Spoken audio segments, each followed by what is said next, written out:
Bismillahirrahmanirrahim. Assalamualaikum warahmatullahi taala wabarakatuh.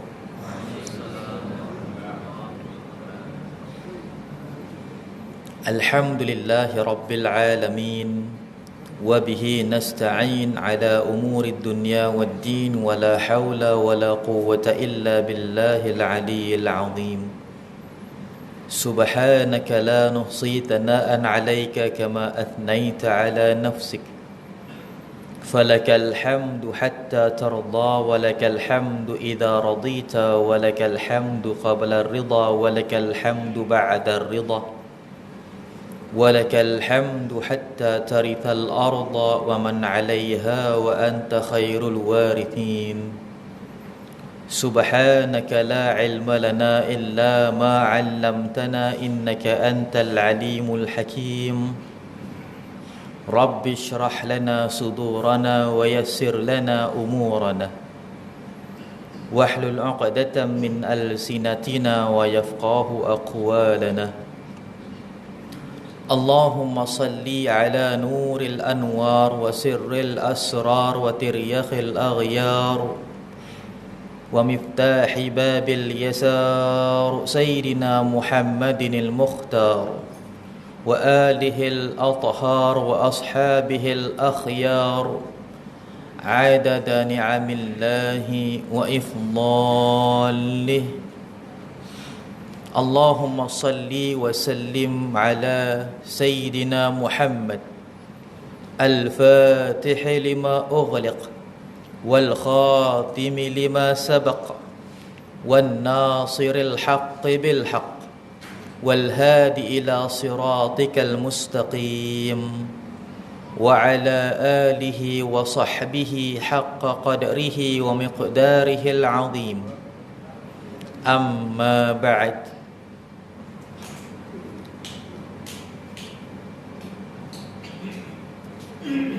Yang dimuliakan Tuan Pengerusi Surau, tuan-tuan imam, tuan-tuan muadzin, barisan ahli jawatan kuasa, semua yang telah menjayakan segala aktiviti, program-program, pengajian-pengajian yang dianjurkan di bawah anjuran Surau An-Nur ini.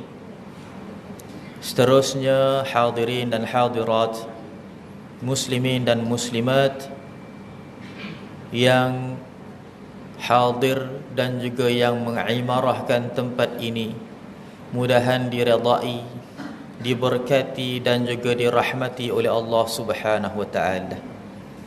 Kita bersyukur kepada Allah Subhanahu wa taala kerana dengan bantuan dan juga kemahuan daripada Allah Subhanahu wa taala ke atas kita semua pada hari ini,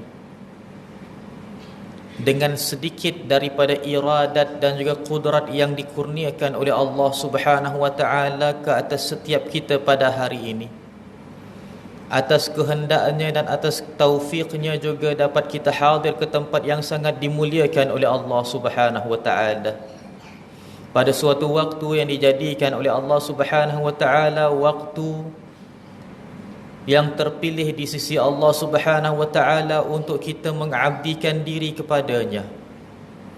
Juga kita hadir ke dalam sebuah mujtama', perhimpunan, perkumpulan, suatu majlis yang disifatkan oleh baginda sallallahu alaihi wasallam dalam sebuah hadis yang qudsi.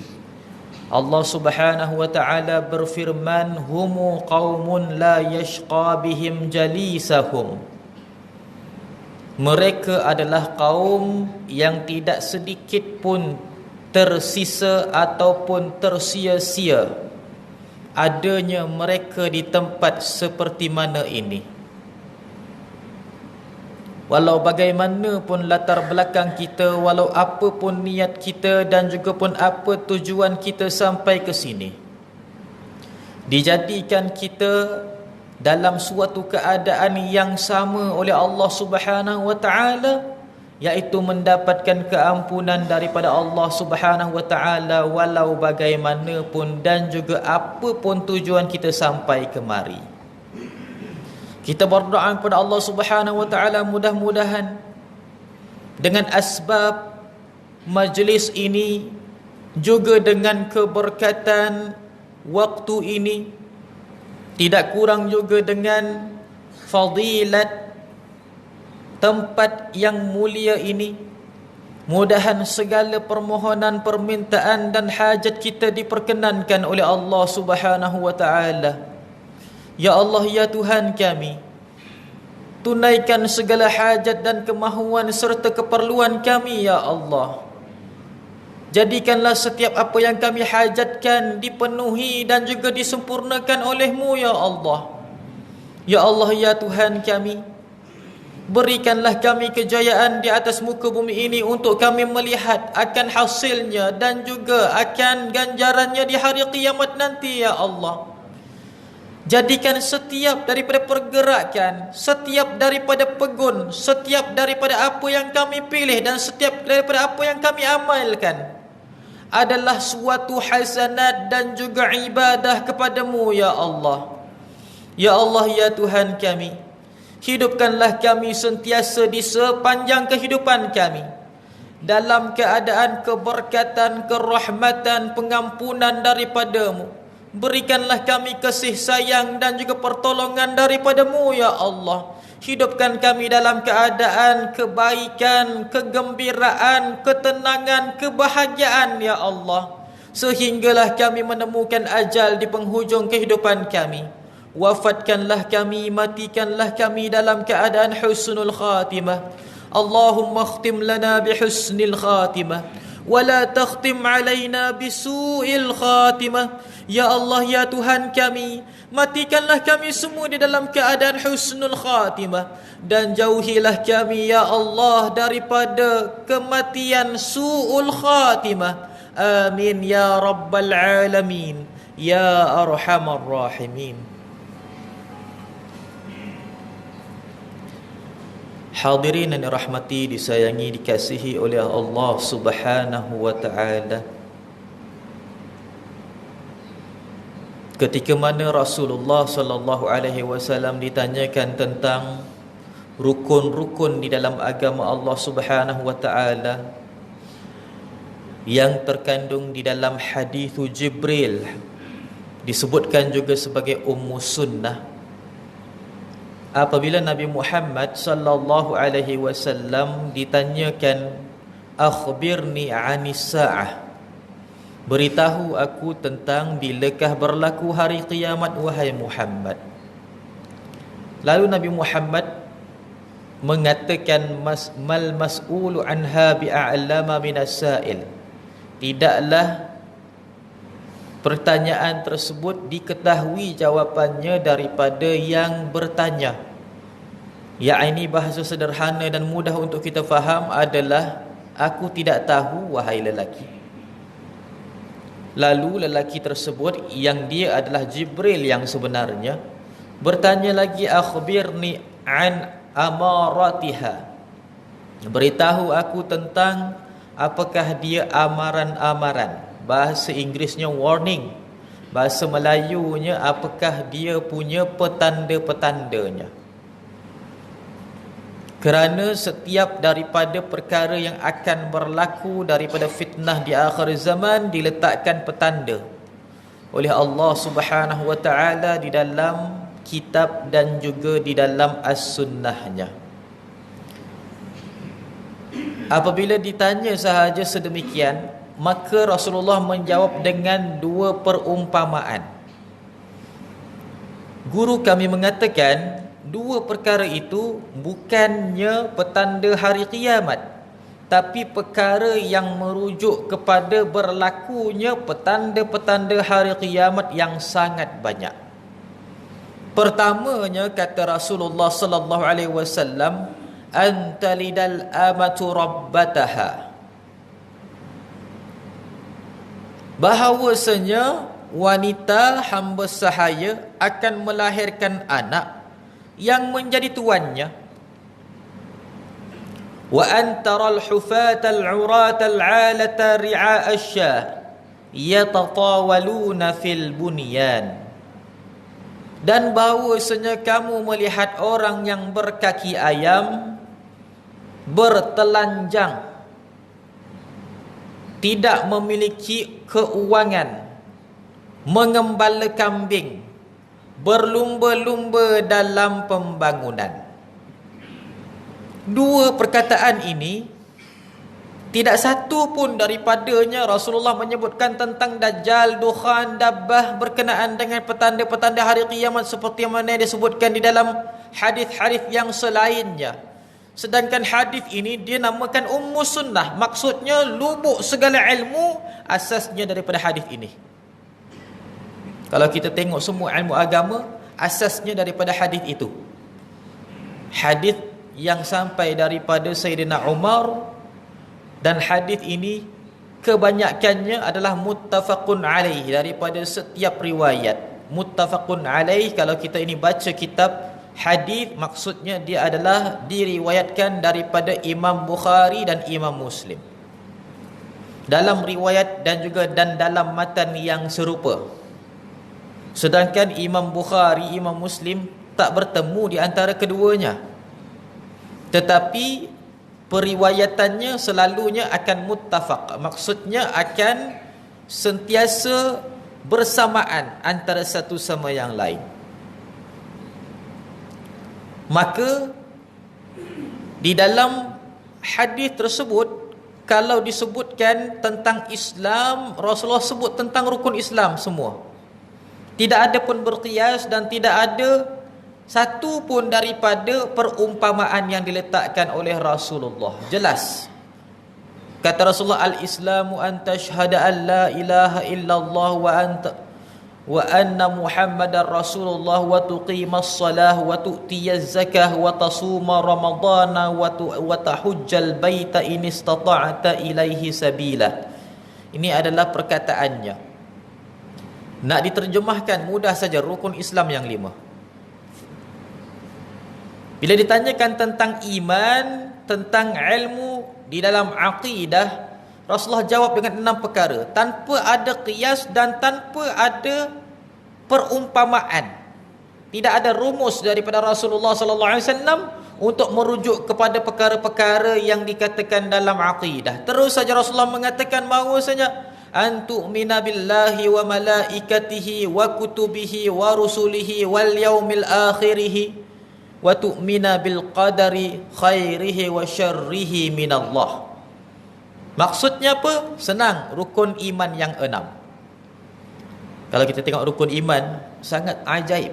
Rasulullah mengatakan antu'mina billah wa malaikatihi wa kutubihi wa rusulihi wal yaumil akhirih, dengan perkataan kamu beriman kepada Allah, para malaikatnya, kitab-kitabnya, rasul-rasulnya dan juga hari akhiratnya. Semuanya dalam perkataan iman yang satu. Maksudnya iman pada Allah ini semuanya dalam perkataan iman yang pertama. Tiba-tiba yang ke-6 Rasulullah mengatakan wa tu'mina bil qadari khairihi wa syarrihi minallah, dan kamu juga beriman. Ibarat Rasulullah pecahkan 2. Kamu beriman pada Allah, malaikat, rasul, kitab-kitab dan juga hari akhirat. Dan kamu juga beriman kepada qada dan qadarnya, baik dan buruk daripada Allah. Macam bahagi 2. Rupa-rupanya rukun iman memang ada 2 bahagian yang besar kalau kita lihat. Yang pertama bahagian teori, tahu dan juga yakin. Yang kedua bahagian praktikal, tahu saja, yakin saja, apa buktinya? Praktikal. Jadi iman pada Allah, iman pada malaikat, iman pada rasul, iman pada kitab dan iman pada hari akhirat, itu teori saja yang kita boleh perlihatkan. Teori saja. Apakah hakikatnya? Beriman kepada qada dan qadar. Betul ke kamu itu beriman pada Allah? Kalau kamu jatuh miskin, apa kamu buat? Kalau anak kamu meninggal, apa kamu buat? Berimantah kamu kepada Allah dan semua ni? Dia punya praktikalnya dekat iman pada qada dan qadar. Kalau iman kita ini pada qada dan qadar, dapat kita ini terima, dapat kita ini pasrah, dapat kita ini redha, itu tanda kita dah beriman pada yang 5 teori itu. Kalaulah qada dan qadar pun tak lepas lagi, masih lagi nak bunuh diri, masih lagi tidak terima hakikat, maka yang 5 tu diragukan. Betul ke kamu ini beriman pada Allah, pada Rasul, pada kitab, hari kiamat dan sebagainya? Tengok orang kaya dengki, tengok orang miskin hina. Betul ke kamu itu? Ini unsur-unsur kita ini rasa qada dan qadar tu macam perkara yang kita ini tidak imani. Bila kita jadi kaya saja, pandang orang hina. Ibarat, oh, aku punya takdir bagus. Tak beriman pada takdir lah tu. Maka subhanallah, macam ada, bukan macam ada, terbahagi pada 2 bahagian. Semua orang boleh kata saya beriman pada malaikat. Semua orang boleh cakap, betul tak? Semua orang boleh cakap. Yang tak ngaji pun boleh cakap. Semua orang mengatakan kita beriman dengan hari akhirat. Semua boleh cakap. Tiba-tiba subhanallah masuk dalam peperiksaan, contoh, ataupun berlaku pertandingan, ataupun berlaku suatu pilihan, tak kena pada kita, tak memihak pada kita, buat pertandingan kita kalah, tak dapat terima hakikat. Itu maksudnya kamu tak beriman sangatlah tu. Subhanallah. Itu dalam bab iman. Rasulullah jawab terus subhanallah dengan rukun iman yang 6 tanpa selindung, tanpa ada menggunakan bahasa qiyas-qiyas. Yang ketiganya, Rasulullah ditanya oleh malaikat Jibril, berupa seorang lelaki, bertanya pada Rasulullah, akhbirni 'anil ihsan. Dekat sini barulah ada sedikit qiyas, tetapi tetap jelas, di mana Rasulullah menyebutkan anta'budallaha ka'annaka tarahu, kamu beribadah seolah-olah melihat Allah. Rasulullah tak sebut terus sifatnya. Maksudnya dia punya mustalahat, dia punya pengertian, dia punya definisi. Suka hati awak nak letak apa, tapi isinya, intinya, kamu beribadah seolah-olah melihat Allah. Kalau kita tengok dalam ilmu tasawuf, inilah bentuknya. Dalam ilmu tasawuf, kita mengetahui tentang kandungan-kandungan agama. Kulitnya, luarnya, olahlah kamu sendiri nak buat apa pun. Subhanallah. Contohnya, redha dengan ketentuan. Jadi para ulama definisikan apakah itu maksudnya. Ini apakah dia? Begitu, begini dan sebagainya. Ini namanya ilmu tasawuf. Subhanallah. Sebab itulah ilmu tasawuf, kalau tuan-tuan tengok, dia agak pelik sikit. Kalau ilmu fiqh, kitab yang rendah nipis, makin tinggi kitabnya makin tebal. Betul tak? Betul tak? Ni kalau kita mengaji pondok, sedarlah benda ni. Bila kita ngaji apa namanya, kitab yang rendah, contohnya Safinatun Najah ataupun Risalatul Jami'ah ataupun karangan Habib Umar Zakhiratul Musyarrafah, dia nipis saja, tak lebih daripada 10 ke 20 muka surat. Tapi bila masuk kepada minhaj, masuk kepada apa namanya, kitab-kitab umdah dan sebagainya, jadi tebal kitabnya. Tapi bila kita ini membaca kitab tasawuf rendahnya tebal. Kitab tasawuf awal-awalnya kita baca, sebagai contoh, subhanallah, yang kita selalu baca, subhanallah, Sabilul Muhtadin, tebal kitabnya. Kitab apa lagi yang kita selalu baca, Ihya Ulumuddin, tebal kitabnya. Ihya Ulumuddin tu tebal kitab. Tapi makin tinggi level kitab dalam tasawuf, makin nipis. Kitab yang tertinggi dalam tasawuf adalah hikam. Pernah tengok tak kitab hikam tebal? Mana ada kitab hikam tebal? Kitab hikam semuanya nipis. Rasa-rasanya kitab hikam yang agak tebal iaitu Ibnu Athaillah aja. Kitab hikam Imam Abdullah Alwi Al-Haddad nipis sahaja. Kitab hikam para a'immah yang lain nipis sahaja.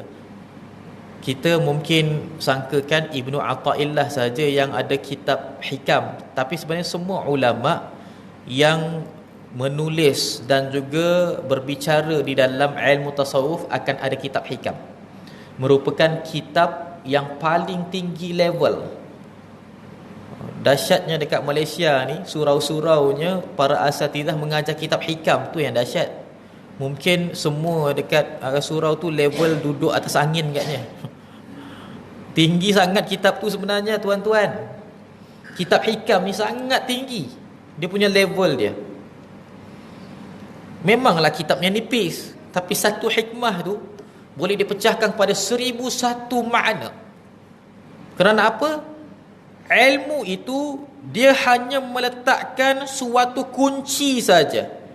Bila terbuka kunci itu, maka kita akan faham hakikatnya yang banyak.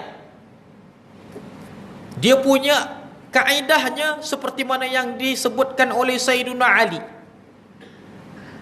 Ada suatu perkataan yang para sahabat tak faham. Jumpa Sayyidina Ali, Sayyidina Ali sebut satu saja perkataan, terus dia faham habis tentang perkataan tu.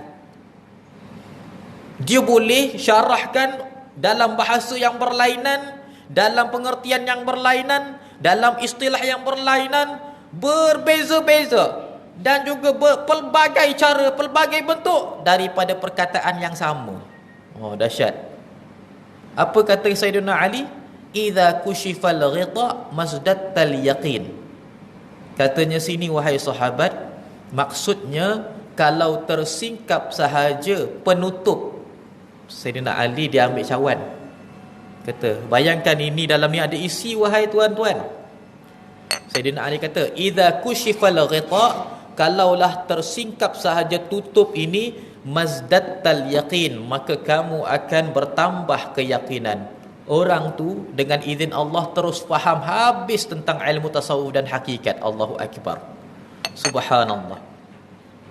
Jadi ilmu tentang tasawuf, dia ilmu yang hanya meletakkan pada kita suatu kata kunci saja.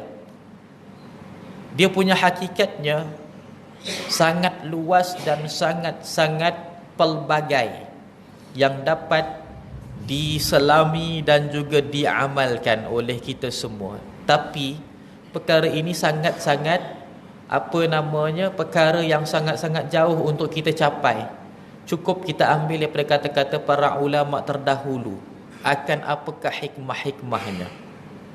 Sebab dia tidak akan tiba-tiba je kita dapat faham benda tu, melainkan kita ni yang pertama ada memiliki asas dan juga suatu latihan di dalam ilmu yang mendalam. Yang kedua, hati kita juga bersih.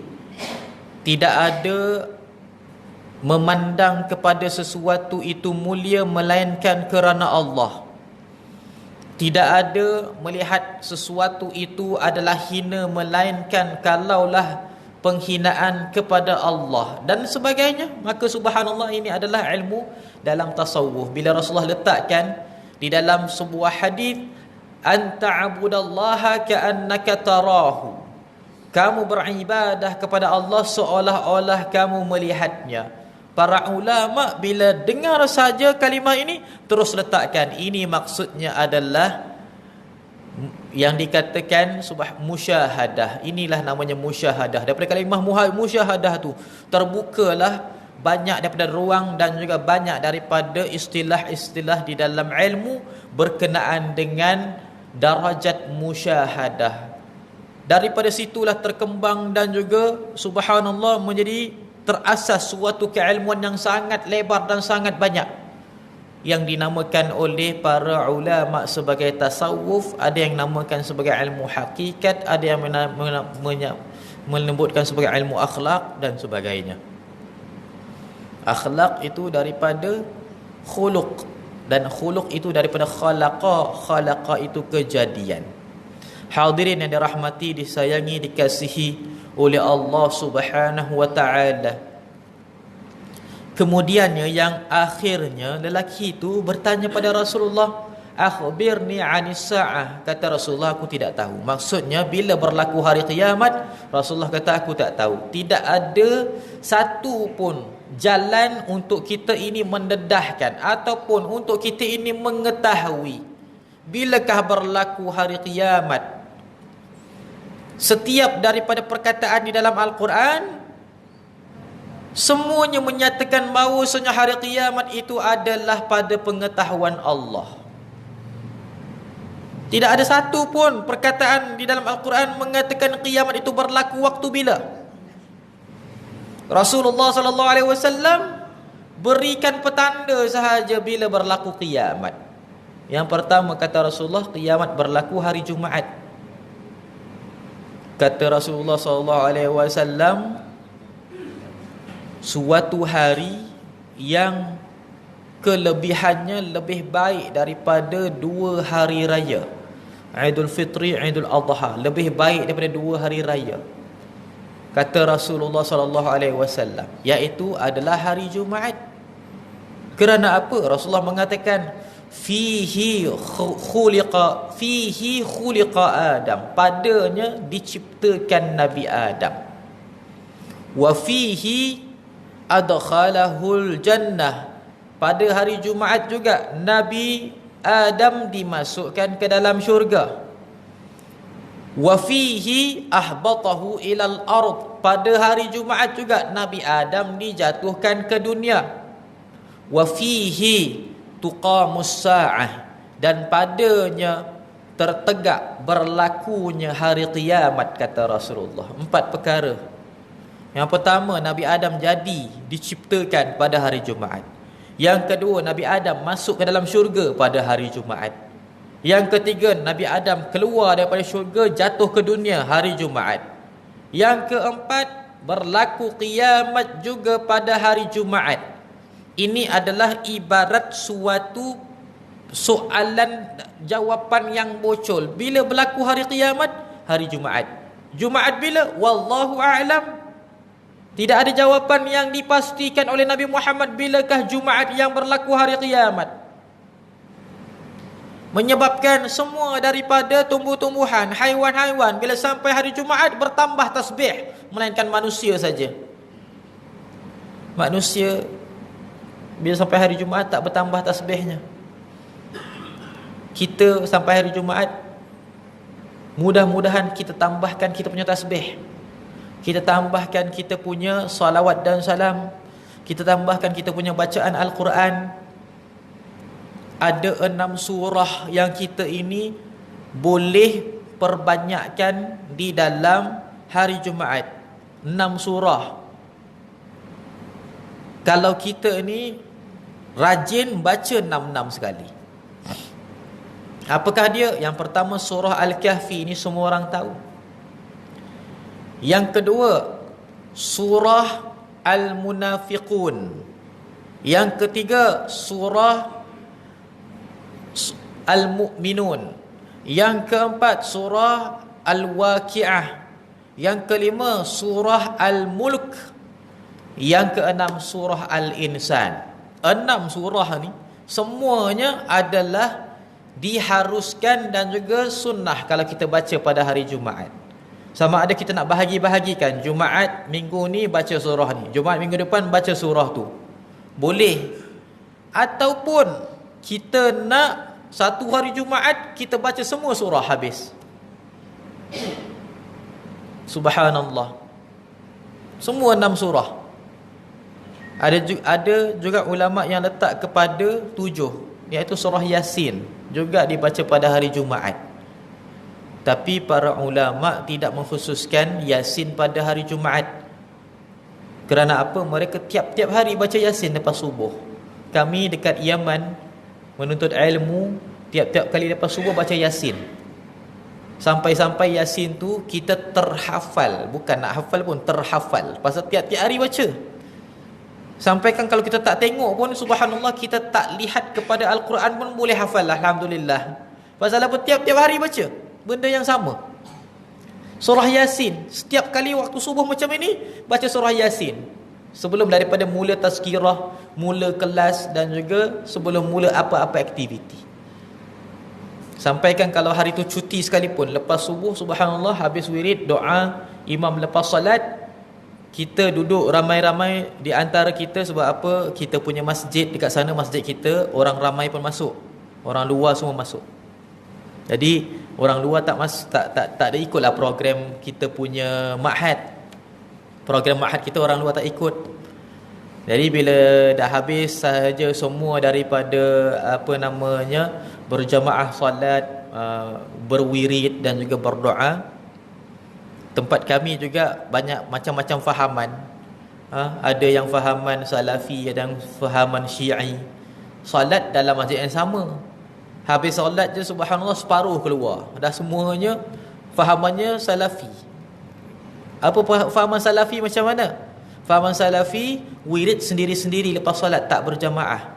Itu salafi. Kalau wahabi, terus tak payah wirid. Ni dahsyat ni. Betul lah. Salafi bagus lagi sebenarnya, sebab dia daripada salaf, daripada para sahabat, iaitu lepas solat wirid sendiri-sendiri. Yang adanya cuma 3 kali saja subhanallah, subhanallah, 3 kali saja istighfar. Astaghfirullahalazim alladzi la ilaha illa huwal hayyul qayyum wa atubu ilaih. Astaghfirullahalazim alladzi la ilaha illa huwal qayyum wa atubu ilaih. Astaghfirullahalazim alladzi la ilaha illa huwal hayyul qayyum wa atubu ilaih. Dah terus bersurai. Ini salafi. Kerana apa? Mereka tetap berwirid, tapi wirid sendiri-sendiri. Sendiri-sendiri punya wirid. Tak kacau orang lain. Tu tak ada masalah lah. Tak ada masalah. Datang fahaman baru, guna fiqh mazhab Albani punya, lepas solat langsung tak ada wirid dah. Ini lagi dahsyat ni. Ni fahaman Al-Wahabi lah ni. Ada orang kata Wahabi tu salafi. Tak, lain. Salafi dia itu ikut sungguh-sungguh sunnah pada asas. Tambah tak, tolak tak. Tapi kalau Wahabi ikut suka dia. Kan? Ikut suka dia. Rasa dia seronok nak buat, dia buat. Rasa dia nak tinggal, dia tinggal. Tak ikut langsung.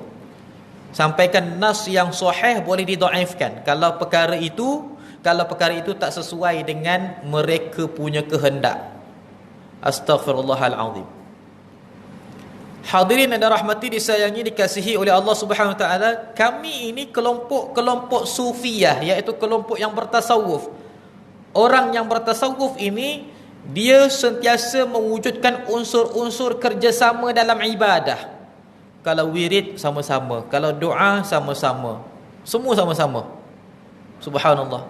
Sentiasa mewujudkan kerjasama di dalam ibadah. Sampaikan kebanyakan solat sunat juga didirikan secara berjamaah. Contohnya solat qiyam berjamaah, solat sunat tasbih berjamaah. Sedangkan kita sebenarnya kalau kita tengok dalam mana-mana pun solat sunat tasbih tak perlu berjamaah. Tapi mengikut daripada ajaran guru yang bertasawuf, tidak pernah mereka dirikan solat sunat tasbih secara bersendirian, mesti berjamaah. Pasal apa? Melihat atas keperluan dan juga melihat di atas kepentingan individu apabila berjamaah. Kalau kita solat seorang-seorang, rasa-rasanya tasbih tu sepatutnya 10 je, tapi jadi sampai 15, jadi sampai 24 kali sekali. Pasal apa? Dah ke belum? Subhanallah, alhamdulillah. Dah berapa pula? Subhanallah. Lama-lamanya jadi lebih pula. Betul tak? Tapi kalau kita berjamaah, jadi kesedemikian, tak jadi. Subhanallah. Tak jadi begitu. Allahu Akbar. Hadirin dan rahmati, disayangi, dikasihi oleh Allah Subhanahu Wa Taala, tiap kali lepas subuh kami baca surah Yasin. Maksudnya bila sampai hari Jumaat, bacaan surah Yasin itu macam bacaan rutin hari-harian, termasuk dengan 6 surah yang lain ditambah pada hari Jumaat. Jadi kita duduk hari Jumaat tu tak ada kelas lepas subuh. Hari lepas subuh cuti hari Jumaat. Pasal apa? Nak baca 6 surah ni. Habis 6 surah isyraq. Habis isyraq, sembahyang solat sunat 2 rakaat, subhanallah, terus sarapan. Kalau hari yang lain kan kita baca surah Yasin, ada waktu lagi. Jadi adalah kelas, adalah pembelajaran halaqah-halaqah. Maka subhanallah, itu adalah perkara yang dikatakan di dalam bab ini, dalam bab tasawuf.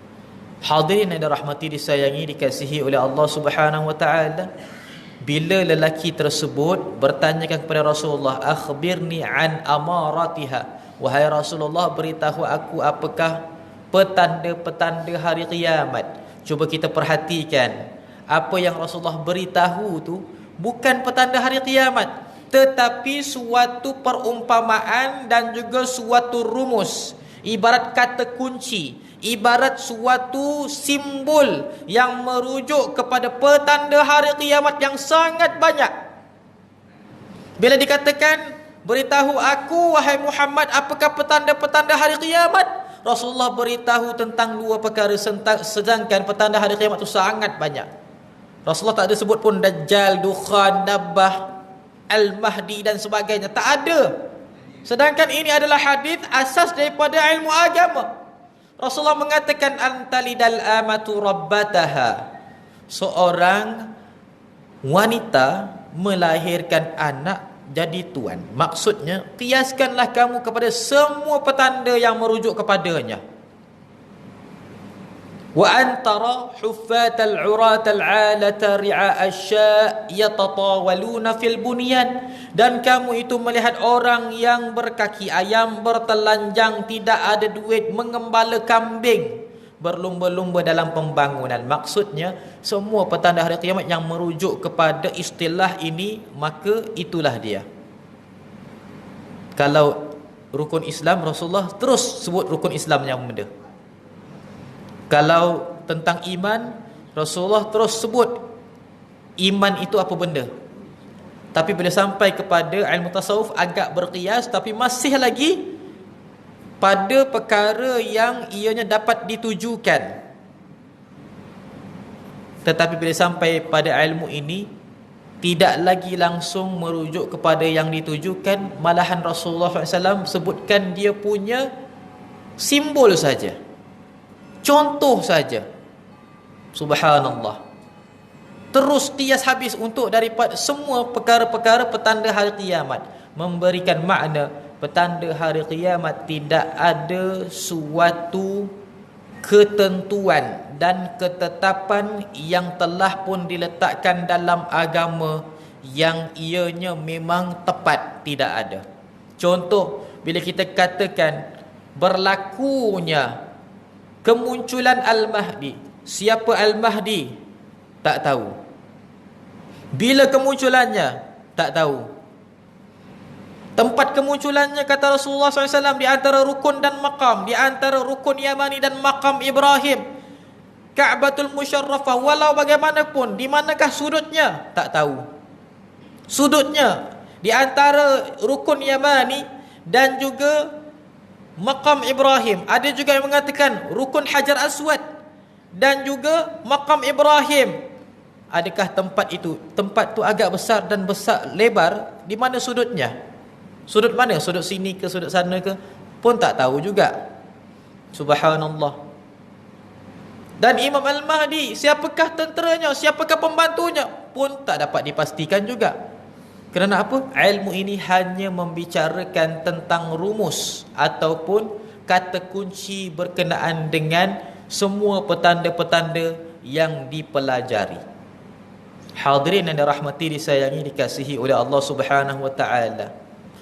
Hari ini kita ini sangat-sangat tenat dan juga sangat-sangat struggle untuk membina suatu keharmonian di dalam sistem kekeluargaan.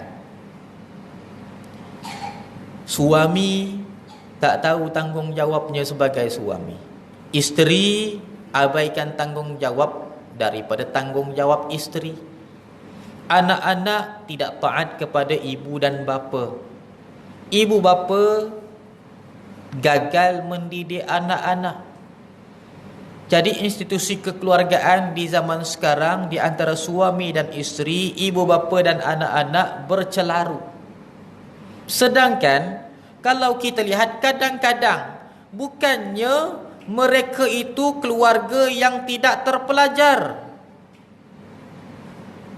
Kadang-kadang mereka itu ada kelulusan yang tinggi, ada kerjaya yang hebat, tapi dalam bentuk kekeluargaan adalah kekeluargaan yang goyah.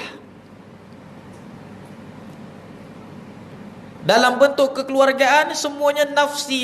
Aku pakai duit aku, engkau pakai duit engkau.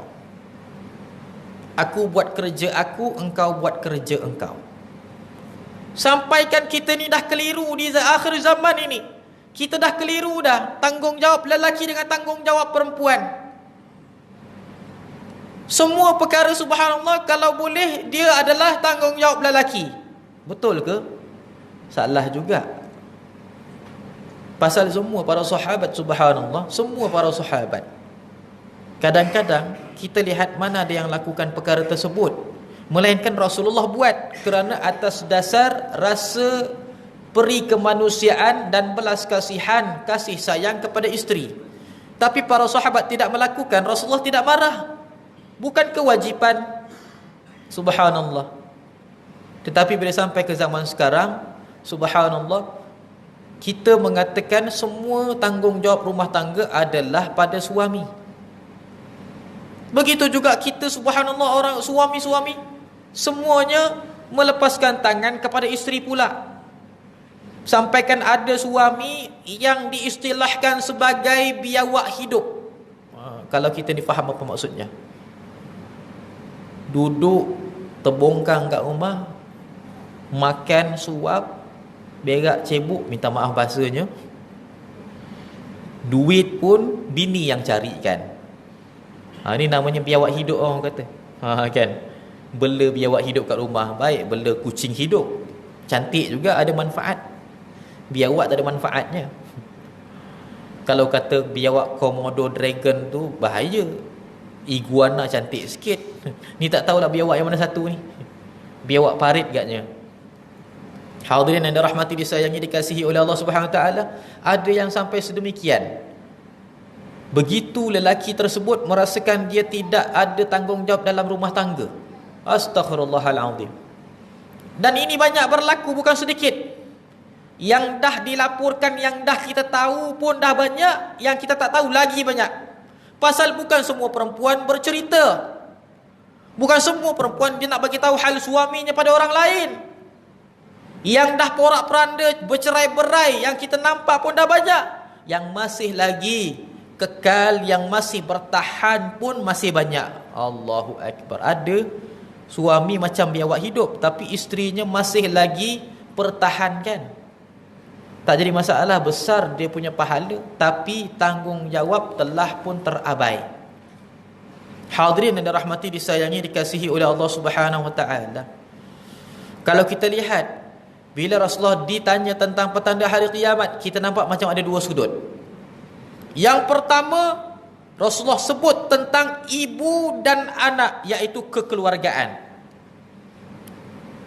Dan kita kiaskan dengan zaman sekarang, apa dah berlaku dengan kekeluargaan Islam. Kekeluargaan di dalam Islam, subhanallah, bercelaru. Allahu Akbar, astaghfirullahalazim. Sekarang ni kalau kita ini lihat dalam dunia hiburan, para artis, mereka ini bercerai-berai. Astaghfirullahalazim. Menuntut sana, menuntut sini, mahkamah sana, mahkamah sini. Sebenarnya mereka ini melambangkan pada environment dan juga situasi persekitaran semasa di zaman tersebut. Subhanallah. Nak tahu dunia tu macam mana, tengoklah para artis, kan? Dunia zaman tu. Hadirin yang dirahmati, disayangi, dikasihi oleh Allah Subhanahu Wa Taala. Cuba tengok kita zaman dulu-dulu. Zaman dulu-dulu, artis zaman dulu-dulu, subhanallah, mana ada yang kita tengok mereka tu, subhanallah, kalau ada pun secara baiklah, tak adalah nak gaduh-gaduh sangat. Hadirin yang dirahmati, disayangi, dikasihi oleh Allah Subhanahu Wa Taala. Mana ada zaman dulu kalau kita tengok penghibur-penghibur tu banyak sangat kontroversinya. Dulu penghibur mana ada banyaknya kontroversi. Kalau perempuan dulu, betul lah pakai kebaya, tapi mana ada couple dengan sana, couple dengan sini, skandal sana, skandal sini. Zaman sekarang ni, artis-artis, penghibur-penghibur ni, Kadang-kadang pakai je hijab, jilbab, tapi macam-macam ceritanya. Subhanallah. Hadirin yang dirahmati, disayangi, dikasihi oleh Allah Subhanahu wa taala, nak dikatakan dalam bab kekeluargaan umat Muhammad akan mengalami suatu ujian besar. Ujian yang besar dalam kekeluargaan. Dia bukannya ujian yang ditimpakan oleh Allah Subhanahu wa taala pada sesuatu keluarga saja, tapi dia adalah ujian yang berbentuk zaman. Sampai suatu zaman kita pasti akan terkena ujian dalam bentuk kekeluargaan. Sekarang ni muncul pula suatu isu yang namanya isu penyondol. Isu penyondol ni, minta maaf kalau orang pakcik-pakcik tak faham. Penyondol tu benda, orang dulu kata kayu tiga, kan? Suami isteri harmoni saja, tiba-tiba ada perempuan lain ngorat suami orang. Yang pertamanya kalau dia kahwin, alhamdulillah, tak namalah penyondol lagi, tak kisahlah siapa ngorat siapa. Betul tak? Laki ngorat perempuan ke, perempuan ngorat laki ke, kalau akhirnya ke jenjang pelamin, bernikah, tak ada jadi masalah. Yang jadi masalahnya, wal'iyadzubillah, dia berskandal. Skandal ni iaitu berhubungan sulit tanpa ikatan yang sah dan haram di dalam syarak. Astaghfirullahalazim. Ni zaman sekarang orang istilahkan dalam di dalam media sosial sekarang, namanya penyondol perempuan tu. Perempuan ngorat laki orang ni namanya penyondol. Kalau laki ngorat isteri orang, tak tahulah penyondol ke penyedok ke, tak tahulah, wallahu a'lam kan. Astaghfirullahalazim. Tapi perempuan ngorat laki orang tu belum berat sangat. Sebab apa? Laki tu kalau baru seorang isterinya, dia boleh kahwin lagi. Betul tak? Tapi kalau lelaki ngorat isteri orang ni, berat sangat ni. Pasal apa? Wanita tu kalau kenal lelaki lain selain suaminya, dia mana boleh kahwin lagi. Dan dia juga tak boleh tuntut cerai pada suaminya hanya semata-mata dia suka lelaki lain. Wanita haram tuntut cerai kalau lelaki tu kufur. Apa maksud kufur? 3 perkara. Nafkahnya dia jaga. Yang kedua, dia mendidik anak dan isterinya. Yang ketiga, dia tidak mengabaikan ataupun mencederakan ataupun tidak melepas tangan soal nafkah dan juga perkara-perkara yang lain. 3 perkara.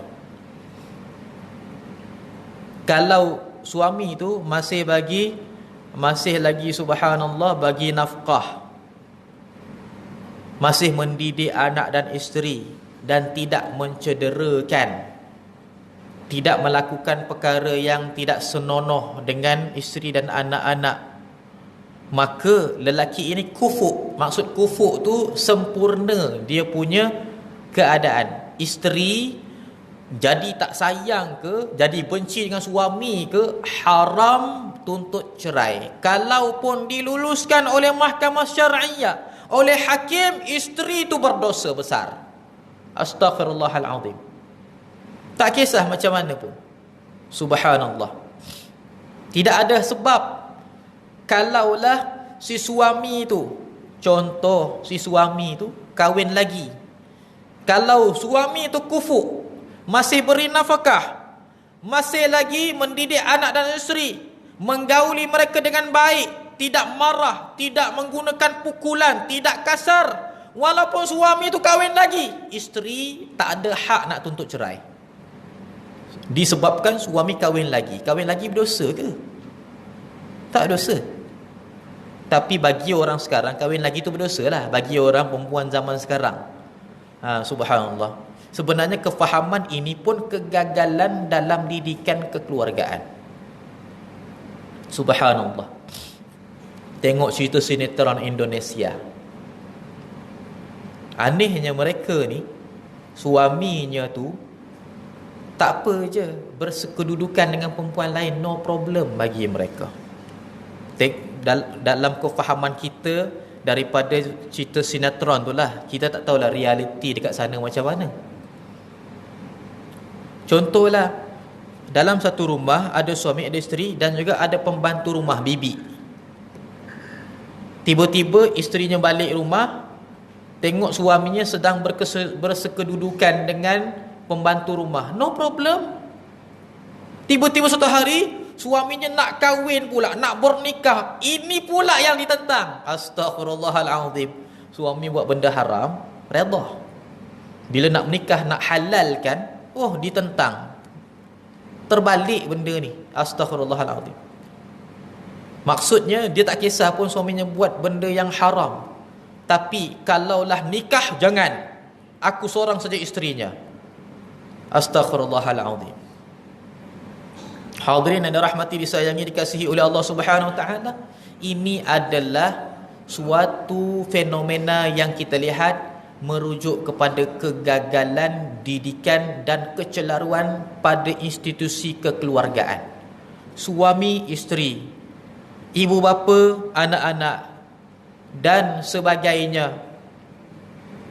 Ibu bapa dan anak-anak, isunya telah pun terdahulu. Kalau kita tengok isu dulu-dulu, isu anak hantar ibu bapa ke rumah orang-orang tua. Salah bagi kita menganggap anak-anak menghantar ibu bapa ke rumah orang tua adalah anak derhaka. Ini salah. Pandangan yang tak tepat. Kalau anak tu adalah anak yang sibuk bekerja, kalau dia duduk dengan ibu bapanya pun ibu bapanya terabai, dia berdosa. Anak tu berdosa. Jadi dia ambil solusi, hantar ibu bapanya ke rumah orang-orang tua. Dia dapat pahala dan dia bayar. Bukan guna duit mak bapak dia pun, guna duit dia lah. Kan? Tak berdosa. Yang berdosanya apa benda? Dia ada kemampuan nak jaga, waktu pun banyak dan dia tidak sibuk dengan kerja, tetapi rasa ibu bapanya seperti mana mengganggu kehidupan dia. Hantar ibu bapa pergi ke rumah orang-orang tua. Yang ini anak derhaka betul. Kalau setakat hantar orang tua ataupun ibu bapa ke rumah orang-orang tua, dia bukan anak derhaka lagi. Kadang-kadang anak tu tidak mahu ibu bapanya terabai. Cuba lihat apabila ibu bapa yang dihantar ke rumah orang-orang tua di zaman sekarang, apa yang sudah jadi kepada mereka. Kadang-kadang, bukan kadang-kadang, selalunya diabaikan anak bila hantar saja seolah-olah lepas tangan. Dah tak ada lagi dah kunjungi ibu bapa, dah tak ada lagi dah nak ziarah dan sebagainya. Ini anak derhaka betul. Tapi pada hakikat sebetulnya, hakikat sebenar-benarnya, kalau anak tu anak yang soleh, anak yang soleh, ada kemampuan, tapi tak ada waktu nak tengok ibu bapanya sentiasa. Ibu bapanya pula sakit, subhanallah, sebagai contoh, tak mampu berjalan, tak mampu cebok dan sebagainya. Yang dia bukannya geli, bukannya dia itu tak mau uruskan ibu bapa, malah dia boleh buat, tapi tak ada masa. Kalau dia buat, terlepaslah meeting dia. Kalau dia buat, terlepaslah kerja dia, tertangguhlah pendapatan dia. 5-6 bulan tak ada duit. Macam mana? Subhanallah. Ada jenis kerja, dia berdasarkan dia punya reputasi daripada meeting yang dihadiri. Ada ni reputasi dia. Satu meeting dia tak datang, kena fine, potong duit gaji. Cuba bayangkan, kalau kita ni, subhanallah, nak harapkan seorang anak jaga kita. Kita kata tinggalkan kau punya kerja. Nanti bila dia kesusahan, tidak ada pendapatan, dia juga yang kita ini akan kata, apalah kau ni, duit pun tak ada. Betul tak? Maka subhanallah, anak yang soleh, dia akan cari tempat yang selesa, cari suatu institusi untuk menjaga ibu bapanya. Dalam masa yang sama, tiap-tiap hari dia kunjungi, bawa hadiah. Tiap-tiap hari dia pergi lihat orang tuanya, ambil, bawa pergi jalan-jalan, bawa pergi makan-makan. Ini anak yang soleh. Lihat apa perkembangan ibu bapanya, apa keperluannya, apa ibu bapanya perlu dekat rumah orang-orang tua, tiap-tiap hari dijenguk. Kalau tidak mampu, contohnya outstation dan sebagainya, tiap seminggu sekali datang. Ataupun kalau outstation, lepas daripada dia kembali daripada tugasannya, terus datang kunjungi ibu bapanya, bawa hadiah. Subhanallah, bawa makanan. Ini anak yang soleh. Subhanallah, anak yang solehah. Bukan kata kalau anak tu hantar je ibu bapanya ke rumah orang-orang tua terus jadi anak derhaka. Tidak. Tidak sebenarnya. Subhanallah. Kalaulah betul-betul lah, kalau orang tu memang betul-betul hantar orang tua ataupun ibu bapa pergi rumah orang-orang tua, automatik anak derhaka, maka rumah orang-orang tua tu haram diadakan. Buat apa diadakan kalau begitu? Menggalakkan anak jadi derhaka, betul tak? Tapi dia adalah atas dasar kebajikan. Atas dasar kebajikan, maksudnya bukannya salah kalau hantar orang tua pergi ke rumah orang tua. Bukan kita nak hina mereka, tidak. Bukan bila kita kata hantar ibu bapa pergi rumah orang tua menghina ibu bapa, tidak. Mungkin ibu bapa tu tak suka. Samalah macam kita ni hantar anak pergi sekolah. Kali pertama hantar anak pergi sekolah pun anak tu tak suka, betul tak? Subhanallah. Sama juga, adakah ibu bapa yang hantar anak pergi sekolah dinamakan ibu bapa tidak bertanggungjawab, tak didik anak-anak? Tidak juga, betul tak? Sama jugalah konsepnya. Subhanallah. Jadi ini semuanya yang kita lihat dalam kehidupan sekarang dah berlaku, dan dia adalah sendi-sendi kehidupan yang sangat penting berbentuk kekeluargaan. Dan juga sendi kehidupan yang berbentuk kekeluargaan ini solusinya cuma satu saja, iaitu pendidikan. Satu sahaja, iaitu pendidikan tentang tanggungjawab dan juga kesedaran. Bapa tahu apa tanggungjawabnya sebagai seorang bapa. Dalam masa yang sama juga tahu tanggungjawabnya sebagai seorang suami ke atas isterinya. Sama juga isteri tahu tanggungjawab dia ke atas suaminya apakah dia. Dalam masa yang sama dia tahu juga apa tanggungjawabnya sebagai seorang ibu. Anak-anak tahu tanggungjawab mereka ke atas ibu bapanya. Dalam masa yang sama mereka juga tahu tanggungjawab mereka sebagai seorang hamba. Kalau setiap daripada sendi-sendi kekeluargaan, bapa, ibu, anak-anak dan sebagainya melaksanakan tugasannya, melaksanakan peranannya, tak perlulah kelulusan yang tinggi, keluarga itu akan harmoni. Subhanallah. Guru kami mengatakan, kategori manakah keluarga yang dapat dinamakan dengan keluarga yang berjaya? Kategori manakah yang boleh kita ini letakkan untuk menamakan, untuk melayakkan keluarga itu keluarga yang berjaya? Dengan apa? Dengan bapaknya ada kelulusan tinggi, ada gaji yang besar, anaknya pun ada kelulusan tinggi, ada pendapatan yang selesa, isterinya pun, ibunya pun ada kelulusan yang tinggi, ada duit belanja yang banyak. Kalau semuanya ada kelulusan yang tinggi dan ada pendapatan yang selesa, belum tentu keluarga itu keluarga yang berjaya. Apa maksud keluarga yang berjaya? Bila setiap daripada individu dalam kekeluargaan memainkan peranannya.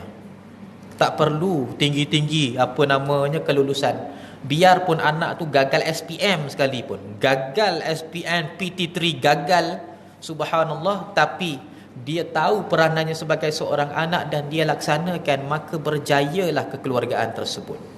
Allahu Akbar.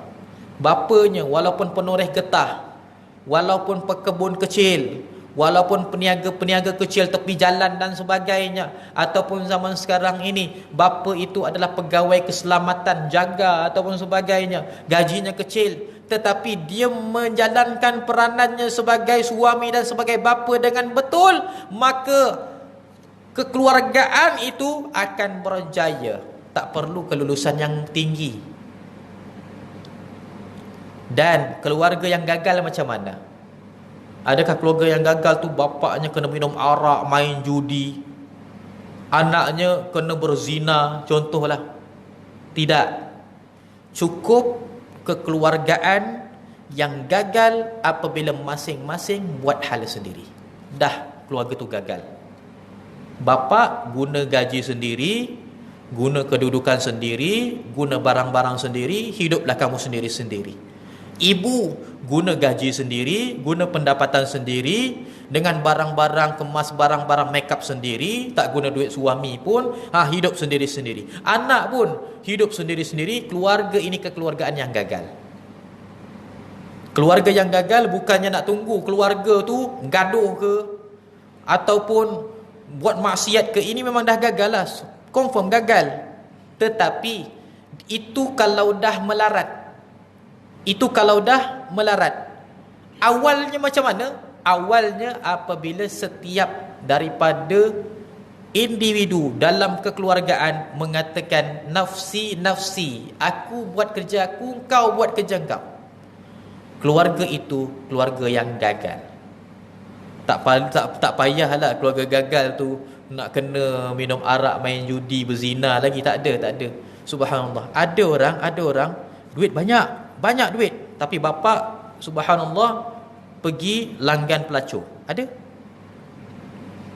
Ibunya pula, alah biarlah dia, itu duit dia. Yang penting dia tak kacau aku punya barang kemas, dia tak kacau aku punya pendapatan, dia tak ambil aku punya harta. Ni adalah keluarga yang gagal. Anak-anak pula subhanallah, tak kisah nak berpesta, nak berparti, itu duit kau, tak kisah. Keluarga ni gagal. Mulanya daripada mana? Mulanya daripada masing-masing buat hal sendiri. Ada duit sendiri, ada tempat sendiri, ada kenderaan sendiri, ada kehidupan sendiri. Ibu, bapa, anak-anak buat hal masing-masing. Ini adalah keluarga yang gagal. Berapa banyak keluarga yang kaya raya bentuknya macam ini? Maksudnya duit itu hanya menggagalkan mereka punya kekeluargaan. Lelaki perlu ada haimanah. Apa maksud haimanah? Sifat menguasai dalam rumah tangga. Hilang sifat haimanah bagi lelaki, maksudnya hilang saja kekuasaan bagi lelaki dalam rumah tangga, maka rumah tangga tu hilang keberkatan dan tak akan ada mawaddah dan rahmah lagi. Subhanallah. Sama ada kekuatan lelaki tu, penguasaan dalam rumah tangga tu adalah penguasaan daripada sudut peribadi. Ada lelaki dengan peribadinya pun dia dapat memberikan suatu arahan dan didikan dengan sempurna. Kan?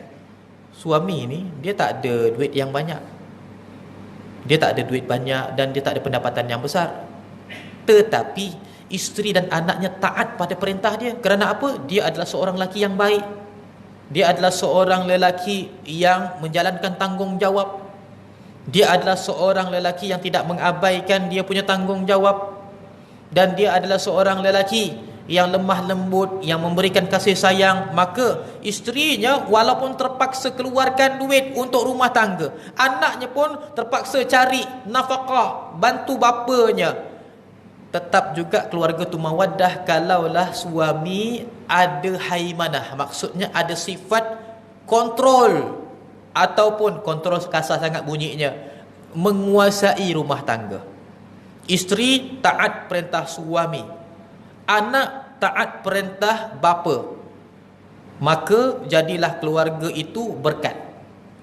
Tapi kalau lelaki hilang haimanah, hilang sifat menguasai dalam rumah tangga, waktu itulah hilang semua keberkatan dalam rumah tangga.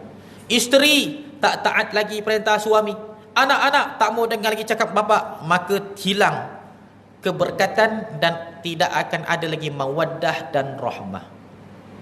Tak ada lagi dah. Berapa ramai dalam kekeluargaan Islam hidup dalam sebuah rumah, Suami dan isteri keluar pintu depan, suami keluar pintu depan, masuk pintu depan, isteri keluar pintu belakang, masuk pintu belakang, tak bertegur siapa dalam rumah. Berapa ramai? Berapa ramai?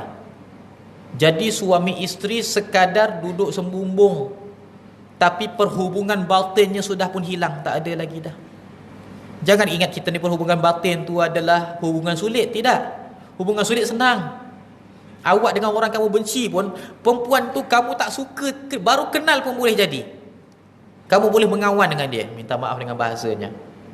Tapi perhubungan batin, iaitu mawaddah, rahmah, rasa cinta, rasa sayang tu, subhanallah, kalau tak wujud, wal'iyadu billah, minta maaf nak cakap, perhubungannya ibarat perhubungan haiwan. Haiwan, waktu dia buat perhubungan, ada cinta ke di antara mereka? Tak ada, sama. Astaghfirullahaladzim. Subhanallah, astaghfirullahaladzim. Rasa macam memerlukannya, cari isteri. Lepas tu dah biar. Sama juga dengan isteri. Subhanallah. Rasa memerlukan, cari suami. Lepas tu dah, aku keluar pintu belakang, masuk pintu belakang, kau keluar pintu depan, masuk pintu depan. Cukup. Berapa ramai dalam rumah tangga yang macam ini sebenarnya. Subhanallah. Nampak macam harmoni. Tetapi mawaddah dengan rahmah telah pun ditarik oleh Allah Subhanahu Wa Taala. Jadi suami, dia ada sifat menguasai dalam rumah tangga dengan peribadi. Yang pertama, ini susah nak terjadi melainkan zaman dahulu lah. Zaman dahulu ataupun datuk nenek kita tengok begitu. Allahu Akbar. Tapi zaman sekarang dah tak ada lagi dah sifat haimanah dengan peribadi. Sifat lelaki menguasai kekeluargaan dengan pribadinya dah tak ada lagi dah sekarang. Sekarang ni yang wujud, lelaki menguasai rumah tangga dengan keuangan. Bila rumah tu suaminya yang belikan, bil elektrik, bil api suami yang bayar, perabot-perabot dalam rumah semuanya suami yang beli, yuran-yuran anak sekolah suami yang bayar, alat-alat makeup, alat-alat solat isteri suami yang belikan, makanan-makanan dalam rumah suami yang sediakan.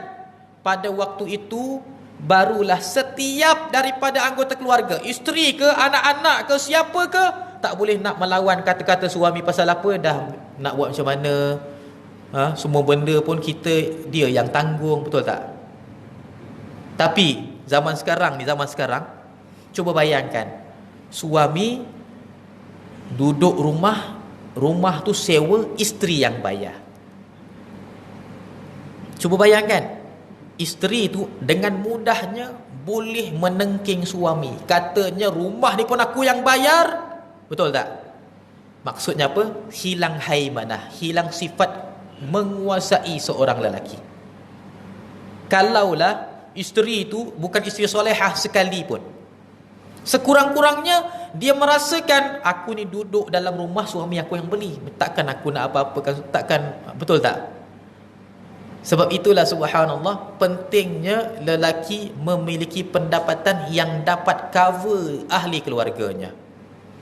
Kalau tidak ada, pastikan kamu didik anak dan isteri jadi anak dan isteri yang salihin.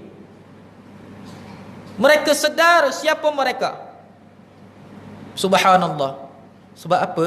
Suami tidak mampu tanggung keperluan isteri, tak nama suami yang dayuth. Inilah dia hikmah dalam agama. Suami tak dapat tanggung keperluan isteri dan anak-anak dengan sempurna, maksudnya perlu ambil bantuan, perlu pinjaman dan sebagainya, tak nama suami dayuth. Tapi suami yang dayuth adalah suami yang membiarkan anak dan isterinya melakukan kemaksiatan, tak ditegur, tak diajar. Subhanallah. Astaghfirullahaladzim. Sekarang ni berapa ramai orang memberikan suatu memberikan suatu gambaran suami dayus tu adalah suami yang tak mampu tanggung anak dan isteri dengan pendapatan. Berapa ramai? Katanya suami, kamu kalau tidak beri isteri kamu tempat yang selesa, kamu dayus. Siapa yang ajar ni? Agama ke ataupun pemikiran kita? Kalau begitu Rasulullah SAW tu dayus. Kerana apa? Bila sampai ke kota Madinah, Rasulullah SAW menumpang dekat rumah Sufyan Al-Thawri, dekat rumah, subhanallah, yang dikatakan Abu Ayyub Al-Ansari. Abu Ayyub Al-Ansari menumpang rumah Abu Ayyub Al-Ansari dekat kota Madinah. Dan Rasulullah tak mampu pun nak bayar duit sewa ke apa ke kat orang tu. Kalaulah situasi sekarang, anak dan isteri Rasulullah tu boleh saja cakap, wahai bapa aku, tak naklah aku hidup dengan kamu, rumah pun tak dapat nak sediakan. Ni anak kalau zaman sekarang habis. Subhanallah. Saya kenal seorang lelaki umur 50-an, umur masuk 70-an. Katanya, ustaz, saya dulu banyak duit, saya kahwin 3 orang perempuan. Saya kahwin tu bukan sebab saya sayangkan sangat isteri kedua dengan isteri ketiga. Isteri pertama memang atas dasar cinta lah, biasalah tu kan, bercinta pada muda, lepas tu kahwin. Isteri kedua dengan isteri yang ketiga bukan atas dasar cinta pun, atas dasar nak menunjuk yang aku kaya. Macam tu. Atas dasar nak tunjuk yang aku ni mampu, yang saya ni mampu, ustaz, katanya. Kahwin, diberikan hikmah daripada Allah Subhanahu Wa Taala, dia jatuh sakit. Ada beberapa syarikat, dia ada syarikat, Masya Allah. Katanya satu hari, tahun 80-an ni, tahun 80-an, tahun 80-an dululah, satu hari dalam poket saya kalau tak ada RM2,000, saya gelisah, ustaz. Setiap hari mesti RM2,000 dalam poket. Kan, kita RM2,000 dalam bank, dia RM2,000 dalam poket. Dahsyat tak orang macam ni kan? Kita ni zaman sekarang 2,000 pendapatan dekat dalam bank, itu simpanan kita. Dalam poket RM20 je, nak buat beli sarapan nanti. Betul tak? Betul tak? Katanya ustaz, dia kata tahun 80-an tahu, kalau sekarang entah-entah RM20,000. Dalam poket saya tak ada cash, RM2,000. Saya sangat gelisah, takut tak hidup hari itu. Maksudnya dia tu kaya. Kaya sungguh. Diberilah isterinya kemewahan dan sebagainya. Bila dia jatuh sakit, 2 syarikat dia terpaksa ditutup sebab tak mampu nak mengendalikan. Katanya, ustaz, saya masih lagi ada duit, cuma dah kurang itu saja. Bukannya kelaparan pun, masih lagi dapat makan makanan yang mewah-mewah. Kalaulah pendapatan yang sebelum tu saya dapat RM20,000 sebulan, mungkinlah bila saya jatuh sakit pendapatan saya jadi RM5,000 sebulan. Itu saja. Isteri kedua saya, isteri ketiga saya tinggalkan saya, tak mau jaga saya, dan juga minta cerai. Subhanallah, mereka tu minta cerai, minta harta sepencarian, tuntut itu, tuntut ini. Sudah-sudahnya saya tinggal sehelai sepinggang, ustaz. Isteri yang pertama yang saya hampir-hampir abaikan, dia yang terima saya. Subhanallah. Jadi pengajaran lelaki. Subhanallah, pengajaran. Nak kahwin ramai bukan sebab nak tunjuk yang kita ni handsome ke, nak yang kita ni kaya ke, tak, bukan. Atas dasar kita ingin mendidik dan kita ini ingin bertanggungjawab, itu lebih baik. Hadirin yang dirahmati, disayangi, dikasihi oleh Allah Subhanahu Wa Taala. Bagi perempuan pun sama juga, wahai wanita. Jangan ingat kahwin dengan laki yang kaya tu kamu akan hidup senang. Berapa ramai perempuan lakinya kaya, 1 bulan keluarkan nafkah 500 pun tak nak untuk isteri. Berapa ramai? Subhanallah, ramai. Yang pendapatan 200,000 sebulan, yang pendapatan 500,000 sebulan, 1,5 juta pendapatan dalam sebulan. Nak keluarkan duit, isteri belanja dalam sebulan 500 pun sangat-sangat taik hidung mesin, bahasa Melayunya. Kan? Sangat-sangat kedekut. Berapa ramai? Astaghfirullahalazim. Jadi wahai wanita, jangan ingat kahwin dengan lelaki kaya tu kamu akan jadi kaya. Kadang-kadang selalunya orang yang kaya itulah yang paling kedekutnya. Astaghfirullahalazim. Lebih baik wanita pilih suami yang pendapatannya sederhana tapi beriman kepada Allah Subhanahu Wa Taala dan tidak kedekut. Bayangkan kalaulah suami kan, rasa-rasanya rata-ratanya orang macam kita ni dapat gaji 4,000, 3,000 bagi kat isteri, betul tak? Kan kita ni subhanallah keluarkan nafkah untuk isteri berapa sebulan? 1,500, rasanya lebih. Kan subhanallah. Pendapatan kita berapa? Kadang-kadang 2,000, kadang-kadang 3,000 je. Itu saja subhanallah. Tapi banyak kita beri pada isteri kita. Kerana apa? Bukan sebab kita kaya, sebab kita ini merasa tanggungjawab. Jadi tak perlu suami kaya, wahai puan-puan di belakang sana. Tak perlu. Yang perlu suami bertanggungjawab. Kalau dia bertanggungjawab, dia dapat sedikit, dia akan berilah kamu sedikit yang dia ada.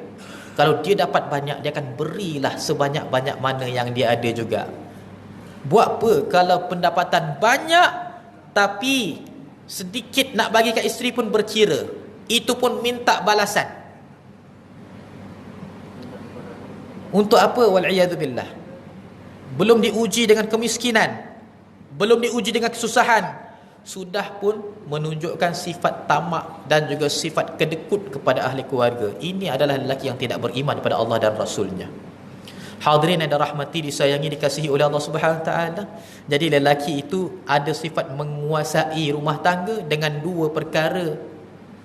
Yang pertama dengan peribadi. Kalau kita ni peribadinya kuat, kita punya personality kita, dan juga kita memiliki suatu syakhsiah yang kuat sampai ditaati oleh isteri dan juga sampai disayangi oleh anak-anak, maka dapat menguasai rumah tangga dengan kita punya peribadi walaupun pendapatan tak mencukupi dan sebagainya. Ini susah nak berlaku tapi boleh berlaku di antara kita. Yang kedua pula, sifat haimanah dengan keuangan. Suami perlukan perkara ini. Suami perlu benda ni. Kereta dia yang bayar, elektrik dia yang bayar, air dia yang bayar. Semuanya adalah atas dasar dia punya pendapatan. Menyebabkan isteri kalau dia nak derhaka sekalipun, dia terfikir, kalau aku derhaka pun semuanya suami aku punya. Betul tak? Subhanallah. Hadirin yang dirahmati, disayangi, dikasihi oleh Allah Subhanahu Wa Taala. Jadi terpaksa taat, tak jadi masalah. Isteri walaupun terpaksa taat, dia dapat juga dididik. Kerana apa? Kerana ada sifat haimanah suami, ada sifat menguasai. Yang berlaku di zaman sekarang ini adalah suami bapa hilang sifat menguasai dalam rumah tangga. Jadilah macam mana yang kita lihat di zaman sekarang. Subhanallah. Hadirin yang dirahmati, disayangi, dikasihi oleh Allah Subhanahu Wa Taala. Memang wajarlah semua kegagalan dalam rumah tangga disalahkan kepada lelaki. Kerana punca kegagalan rumah tangga kerana hilangnya sifat penguasaan dalam rumah tangga oleh lelaki. Hadirin yang dirahmati, disayangi, dikasihi oleh Allah Subhanahu Wa Taala, petanda hari kiamat ini adalah benda yang dikatakan suatu yang remeh dan simple, tapi sebenarnya disebabkan inilah menyebabkan kita akan terpedaya dengan manusia yang durjana, iaitu fitnah Dajjal di akhir zaman. Bayangkan Rasulullah berikan satu keadaan, isteri minta izin kat suami nak pergi belajar dengan Dajjal di akhir zaman.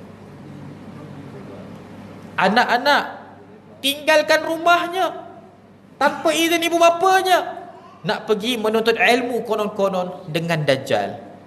Apa maksudnya ini? Hilang sifat kekeluargaan. Jadi kalau sifat kekeluargaan masih lagi kuat, masih lagi kukuh, insya-Allah kita tak akan terkena fitnah Dajjal. Hadirin yang dirahmati, disayangi, dikasihi oleh Allah Subhanahu Wa Taala. Mudah-mudahan Allah Subhanahu Wa Taala menjadikan kita sentiasa berada dalam keadaan dalam keadaan kebaikan.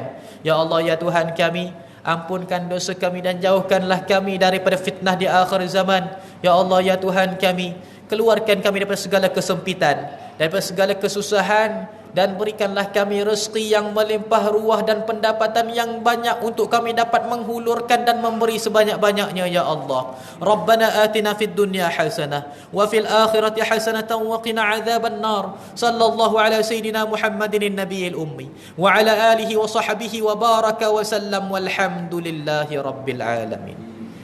Minta maaf kalau ada salah kata, tutur bicara, terkasar bahasa, ada tersinggung mana-mana pihak yang berada di dalam surau An-Nur ini. Aqulu qawli hadha li wa lakum billahi taufiq. Assalamualaikum warahmatullahi taala wabarakatuh.